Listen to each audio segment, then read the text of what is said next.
Good morning everyone, welcome back to the channel রোজ নামচা।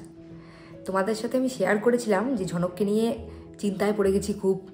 স্কুলে গিয়ে প্যান্টে টয়লেট করে ফেলছে, কিন্তু বাড়িতে বলে, পড়তে যায় তখনও বলে, কোনো প্রবলেম করে না, স্কুলে কেন এটা করছে। কিন্তু এটা তোমাদেরকে বলিনি, সেই চিন্তাটা এখন আর কিন্তু আমার নেই। ও কিন্তু এখন স্কুলে গিয়ে টয়লেট করতে পারে। আসলে ব্যাপারটা কি হয়েছে বলো তো, প্রথম যখন এরকম হলো তখন আমরা স্কুলে জানাই সেটা যে স্কুলে কেন এরকম প্যান্টে টয়লেট করছে। স্কুলের প্রিন্সিপাল ম্যাম আমাদেরকে ডাকেন, আমি তো গেছিলাম। যাওয়ার পর উনি বললেন যে সমস্ত বাচ্চারা যখন পারে ও কেন পারবে না। আসলে বাড়িতে আমরা ওকে টয়লেটটা করিয়ে দিতাম এতদিন আর কি। এবার প্রিন্সিপাল ম্যাম যখন বললেন যে বাচ্চাদেরকে ছেড়ে দেবেন, নিজেদের মতো করতে দেবেন, শেখাবেন, একা একা খাওয়া শেখাবেন, একা একা টয়লেট করতে গিয়ে যে তোমাকে এটা নিজেকে করতে হবে এটা শেখাবেন। তখন আমি ভাবছিলাম যে এই এত ছোট ছোট বাচ্চা যে ওদেরকে একটু করিয়ে দেবে না। প্রথমে এটা আমার মনে হয়েছে। ওই কথাটা শুনে আসার পর থেকে আমরা বাড়িতে ওকে নিজে ট্রেনিং দেওয়া শুরু করলাম যে তোমাকে নিজেকেই করতে হবে। তোমরা ভাবতে পারবে না, মানে 2-3 দিনের মধ্যে ও শিখে গেছে একদম, মানে ও ট্রেন্ড হয়ে গেছে, কোনো রকম প্রবলেম হয়নি কিন্তু। তার মানে স্কুলে গিয়ে বাচ্চাদের কত রকম উন্নতি হয় ভাবতে পারছো তো। এখন কিন্তু স্কুলে একদম প্যান্টে টয়লেট করে না, মানে টয়লেট করতে গিয়ে একদম ঠিকঠাক নিজের মতো করে নিজে করে, কোনো রকম অসুবিধা হয় না। এই একটা জিনিস তোমাদের সাথে শেয়ার করতে আমি ভুলেই গেছিলাম। স্কুলে গেলে বাচ্চারা কত কিছু শিখে যায়, তাই না? আর আরেকটা হলো, আজকে তো সরকারি ছুটি ঘোষণা করেছে শবে বরাতের। আমার তো স্কুল ছুটি, কিন্তু ঝনকের তো স্কুল ছুটি না। ঝনকদের স্কুলে ছুটিটা খুবই কম থাকে, একদিকে এটা ভালো কিন্তু। এবার তাই জন্য ঝনককে তো স্কুলে নিয়ে যেতেই হবে। আমার স্কুল নেই তো কী হয়েছে, আমার তো ছুটি নেই, রাকেশেরও অফিস আছে, ঝনকেরও স্কুল আছে। তাই জন্য সকাল থেকে তাড়াহুড়ো করেই রেডি হচ্ছি, কাজকর্ম মোটামুটি এগিয়েছি। এবার ওকে তুলবো। চলো এবার দিনটাকে শুরু করি, আর রোজকার মতো আজকেও দেখতে থাকো আমি কী করি সারাদিন। গতকাল তোমাদেরকে আমি বলেছিলাম বাইরে বৃষ্টি হয়েছে কিনা কে জানে, রাস্তাগুলো ভেজা। আজকে বুঝতে পারছি বৃষ্টি ফিষ্টি কিছুই না। এত কুয়াশা পড়েছে রাত্রিবেলা, সারা রাত ধরে রাস্তাঘাট ভিজে গেছে। এখনো পর্যন্ত প্রায় অন্ধকার হয়ে আছে, চারিদিকটা সাদা। মানে কী অবস্থা দেখো ওয়েদারের, পুরো সাদা। এরকম ওয়েদার কি ভালো লাগে? কখন যে রোদের দেখা পাওয়া যাবে কে জানে। রোজই তো কিছু না কিছু শেষ হতে থাকে, আর আমাকে এই ঢালাঢালির কাজগুলো করতে হয়। আজকে শেষ হয়েছে জ্যাগরি পাউডারটা। আমরা সাধারণত চিনির জায়গায় জ্যাগরি পাউডারটাই ইউজ করি। চিনিটা হেলথের পক্ষে কতটা খারাপ তোমরা তো সবাই জানো। এই জ্যাগরি পাউডারটা চিনির সাবস্টিটিউট ইউজ করি। ঝনককে এখনও চিনি কোনোদিনই খাওয়াইনি। ওকেও রান্নার মধ্যে যা প্রয়োজন হয় এই জ্যাগরি পাউডারটা ইউজ করি।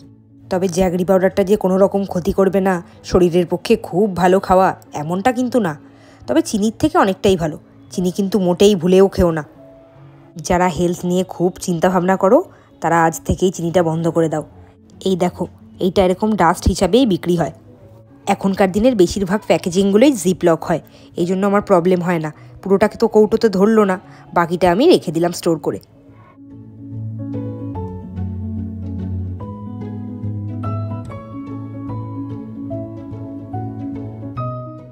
ঝনক তো সকালের দিকটাতে বেশিরভাগ দিন দুধ রুটিই খায়। যেদিন যেদিন তাড়াহুড়ো থাকে, হয়তো রান্নার দিদি আসতে দেরি হচ্ছে, সেদিন আবার সেরেল্যাকও খাইয়ে দিই। এখন তো বড় হচ্ছে, সেরেল্যাক খাওয়ার বয়স তো আস্তে আস্তে চলে যাচ্ছে, এই জন্য এই চকোসটা কিনেছি। উনি তো আবার নতুন জিনিস হলে নাক ছিটকায়। দেখবো একদিন চেষ্টা করে খাইয়ে যদি খায়। এটা হাতের কাছে না থাকলে আবার খাওয়ানোও হবে না, এই জন্য আজকে টাইম আছে হাতে, ঢেলে রাখছি। আমার তো এটা এত ভালো লাগে, আমি আবার শুকনো শুকনো মুড়ির মতোও খাই। আজকে যখন ঢালছিলাম তখনও কিন্তু খেয়েছি কয়েকটা। এর সাথে আবার একটা বোলও ফ্রি দিয়েছে। ছিঁড়তে গিয়ে কেমন টানা হেঁচড়া করছি দেখো। ফ্রিতে জিনিস পেতে কার না ভালো লাগে বলো তো।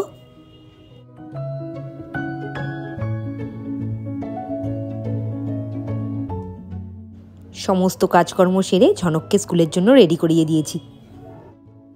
ঝনকের জেম্মা কালকে ওকে এই চটিটা দিয়েছে। তারপর থেকে এই চটি ছাড়া তো এক পাও হাঁটছে না। সকালে ঘুম ভাঙার পর প্রথম ওর কথা চটিটা পরবো। এই দেখো নিচে যাচ্ছে জেম্মাকে চটি পরে দেখাতে, কেমন লাগছে ওকে।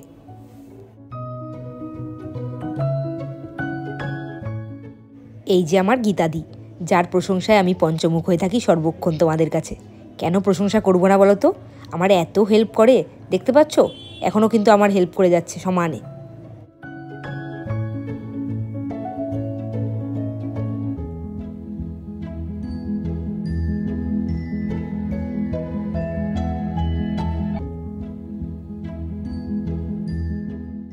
ঝনককে স্কুলে দিয়ে আমি আজকে যাব চেরিবেরির বাড়িতে ঢু মারতে। আমার তো আজকে স্কুল নেই, চলো তোমাদেরকেও ঘুরিয়ে আনবো আজকে ওদের বাড়ির থেকে। টুকি টুকি টুকি। বেরি বুড়ি এখন পাড়া ঘুরতে বেরোবে, তাই জন্য মাম্মাকে খুব একটা পাত্তা দিল না। দেখো মুখটা ফিরিয়ে নিল।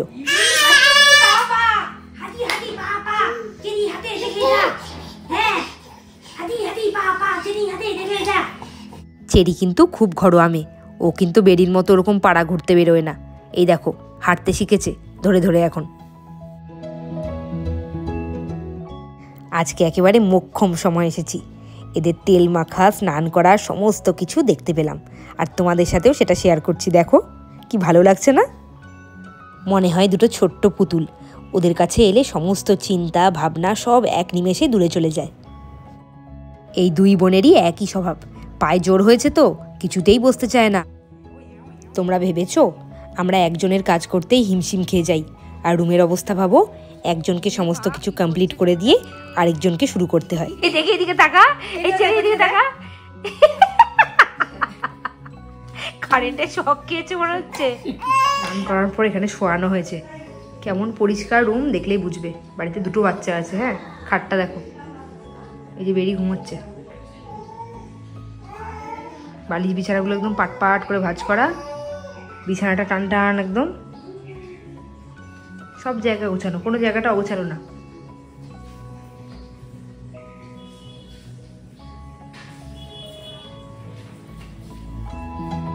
ওদের সাথে থাকলে আর যেতে ইচ্ছে করে না, কিন্তু টাইম তো আর থেমে থাকবে না।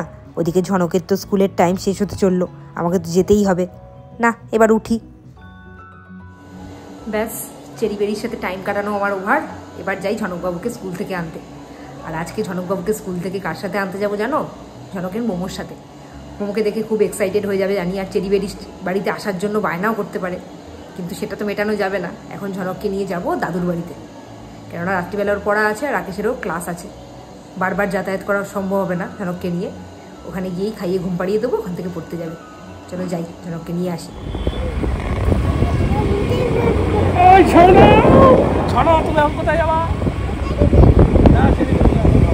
দেখেছো তো, বললাম না? মোমো যেই জিজ্ঞেস করেছে কোথায় যাবে, সাথে সাথে উত্তর চেরি বেরির বাড়ি যাবে। নামো নামো ঝনক নামো। টাটা মানে কোথায় যাবি? এখানেই তো আসবো। চলো চলো, মোমোর দোকানে যাবে এখন, মোমো দোকানে যাবে, আবার আসবে মোমো একটু পরে। চলো খেয়ে দিয়ে ঘুমিয়ে নি, ঘুম থেকে উঠে আবার মোমো আসবে। নাম নাম।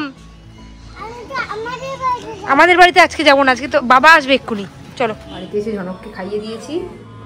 বাবা তো ডাল আর মাছের ঝোল করে রেখেছিল, এই যে ডাল করেছে। শুধু তাই না, চাটনি করেছে, টমেটোর চাটনি, আবার বিলিতি আমড়ার চাটনিও করেছে। মানে চাটনি খেতে খুব ভালোবাসে বলে এত চাটনি তাই বলে।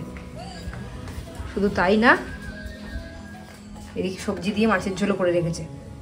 এত কিছু রান্না করেছে বাবা। ভাত তো করেইছে। রুমদের বাড়িতে গেছিলাম বলে শুভমদার মা আবার এদিকে ইলিশ মাছের মাথা দিয়ে বাঁধাকপি আর ইলিশ মাছ পাঠিয়ে দিয়েছে। ইলিশ মাছটা আবার আমারটা নিয়ে নিয়েছে। আর আমি বাড়ি থেকে ফুলকপি আলু ভাজা আর লাউ শাক নিয়ে এসেছিলাম। দেখো কি হ্যাংলা আমি, একদিন মাত্র রেস্ট দিয়েছি পেটটাকে, আজকে থেকেই শুরু করে দিয়েছি আবার খাওয়া। বাঁধাকপি, ইলিশ মাছ, আর কি বলবো তোমাদেরকে। স্যার এসে গেছে, অ্যাঙ্কারিং স্যার। হাসির কি হলো? অ্যাঙ্কারিং স্যার তোমার স্যার। এই যে রাকেশ অফিস থেকে ফিরে গেছে, এবার ঝনককে পড়তে দিয়ে আসবে, তারপরে ক্লাসে যাবে। মানে অ্যাঙ্কারিং ক্লাস যে করায় সেই ক্লাস করাবে। আর ঝনকের তো মোটেই পড়তে যাওয়ার ইচ্ছে নেই, দেখছো কেমন শুয়ে আছে, কিছুতেই উঠছে না, গড়াগড়ি খাচ্ছে। বাড়িতে ঢুকে গেছি, অনেকটাই টাইম হয়ে গেছে, এখন বেজে গেছে 10টা 10। ঝনককে তো এসে আগে খাইয়ে দিয়েছি, খেয়ে ও নিচে চলে গেছে দিদির সাথে খেলা করতে। আর ওইদিকে রাকেশ গেছে বিয়ের নিমন্ত্রণ খেতে। ওর একাই নিমন্ত্রণ, আমার নেই। ও খেতে গেছে ঠিক আছে, কিন্তু আমাকে একবার জিজ্ঞেস পর্যন্ত করলো না যে তুমি কিছু খাবে কিনা রাত্রিবেলা। আমার একদিন জন্মদিনের নিমন্ত্রণ ছিল, আমি কিন্তু ওকে মাটন বিরিয়ানি কিনে এনে দিয়েছিলাম খাওয়ার জন্য, যে আমি একা নিমন্ত্রণ খেতে যাবো, খারাপ লাগছে। ও তো জিজ্ঞেস করার প্রয়োজন মনে করলো না। যদিও আমার শরীরটা খারাপ, পেটটা খারাপ, আমি খেতাম না, কিন্তু তাও জিজ্ঞেস তো একবার করতেই পারতো, বলো তো। পৌঁছে গেছি বিয়ে বাড়িতে। এটা হচ্ছে ITI মোড়ে যেখানে পুজোটা হয়, ঠিক সেখানে। এই হচ্ছে ITI মাঠ, আর এটা কিন্তু আরেকটা বিয়ে বাড়ি। আর এই বিয়ে বাড়ির ডেকোরেশনের দায়িত্বে আছে সেই সরকার ডেকোরেটর, যারা ITI এর পুজো মণ্ডপের মণ্ডপটা তৈরি করে, সেই সরকার ডেকোরেটার্স। যাই হোক, এটা আমাদের বিয়ে বাড়ি নয়, আমাদের বিয়েবাড়ি হচ্ছে এটা, এই ব্যাংকোয়েটে। যাই রঙ্গোলি ব্যাংকোয়েটের ভেতরে। এটা ছিল রাকেশের কোর্টের একজন উকিলের বিয়ে। অবশ্য একজন বললে ভুল হবে, বর বউ দুজনেই কিন্তু উকিল। আমি যখন এলাম তখন মোটামুটি প্রায় সবাই চলে গেছে, কারণ এটা কল্যাণীর অনুষ্ঠান। এখানের মানুষজন খুব তাড়াতাড়ি অনুষ্ঠান অ্যাটেন্ড করে খুব তাড়াতাড়ি বেরিয়ে যায়, এরকম একটা প্রবণতা এখানে মানুষের মধ্যে কাজ করে। তো আমি অনেক লেটে এসেছি। বিয়ের পর্ব গোধূলি লগ্নে বিয়ে ছিল, তাই বিয়ের পর্বও শেষ হয়ে গেছে। ফটো সেশন এটা তো করতেই হবে, বিয়েতে গেলে এটা না করলে কিন্তু ঠাকুর পাপ দেয়। উনি আবার শেষে গিয়ে বর বউয়ের সাথে এক টেবিলেই খেতে বসে পড়েছেন। খাওয়া নেই বলে কেঁদে কেটে একেবারে বমি টমি করে ভাসিয়েছিল, এত চিৎকার করছিল কেঁদে। এখন দেখো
বাড়িতে এসে পৌঁছলাম 12টা 5 বাজে এখন।